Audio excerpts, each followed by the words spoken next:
My husband blindsided me for his boss and kicked me out, so I got revenge doing exactly what the judge told me to do. Over a decade ago, I came home to discover that I was being moved out by my husband. We weren't in a great place, but I was blindsided. I was also served with a protection order that stated I could not come home without prior written permission. I had to go through my husband to see the kids, and it was in effect for 90 days. I was devastated. A relative connected me with a bulldog of a lawyer. This guy was brilliant and no nonsense. He filed a rebuttal to the protection order but told me that these things take time, and we were unlikely to see a judge before the 90 days were up. He was very clear that I must follow the court order to the letter and that if there was any evidence otherwise, I would be in an uphill battle if my husband renewed it. It only took one day before my now ex needed me to take the kids. I had crashed at a friend's house, so I had no place to take them. We agreed that I would watch them at home. I waited a few blocks away while waiting for an email. My ex called me, and I reminded him of the details of the order, stating that I wouldn't come until I had permission. This happened twice more within the first week when I waited down the street. So, I told him I wouldn't leave where I was staying until I had the email, which was about 20 minutes away. I texted him to remind him. The very next day, he again didn't email. We had planned for me to pick up the kids to take them to school since their school was only a few minutes from my work. However, because I had not received written permission, I ran out of time to drive to pick up the kids and then make it to their school and work. He called, furious that I wasn't there. I reminded him about the permission and explained that I was out of time. As a result, he ended up being very late to work that day. He then wanted to grant me blanket permission to come and go as needed, but my lawyer advised against it. Follow the order. The culmination of this was a few weeks later when he once again forgot to send permission. His girlfriend was staying over but didn't have her car with her.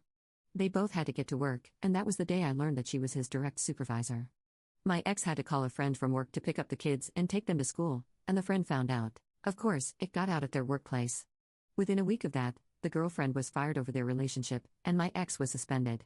By this time, I had my own place, so the kids ended up staying with me most days. I later learned that the protection order was the girlfriend's idea. My ex was quite mad about it as it turned into evidence that I wasn't a threat to him or the family, and the judge was quite harsh with him over it when we settled for support and parenting time. The judge called it intentional and harmful parental alienation. Sucks to suck, doesn't it? Update 1. A decade ago, my then-husband, now ex-husband, began a relationship with a woman and kicked me out of my house. The girlfriend was instrumental in blindsiding me and planning how to keep me from my own kids. Ever since, I've kinda hated her. I've always been polite and respectful with the girlfriend because she became my kid's stepmom. But I swore that if ever I had the chance, I'd get back at her. I figured it would be something petty, but then she gift-wrapped my revenge, and I've been running with it for almost 3 weeks now. My kids are mostly grown now, some in university, some in grade school. The university kids live with me, while the high school ones still go back and forth with their dad.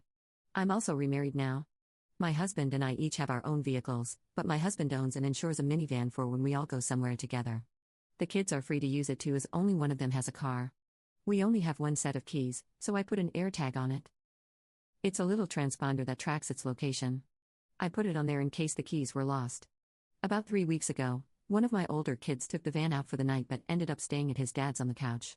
Around 7 a.m. the next day, another kid asked to use the van.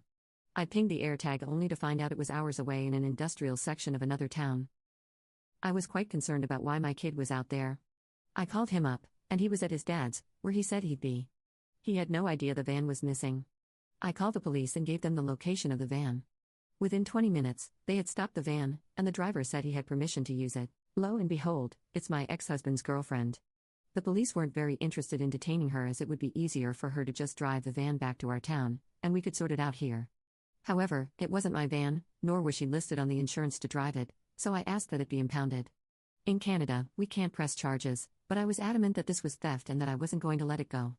Since the woman was out of town with no ride, the police did end up detaining her, probably because it was easier.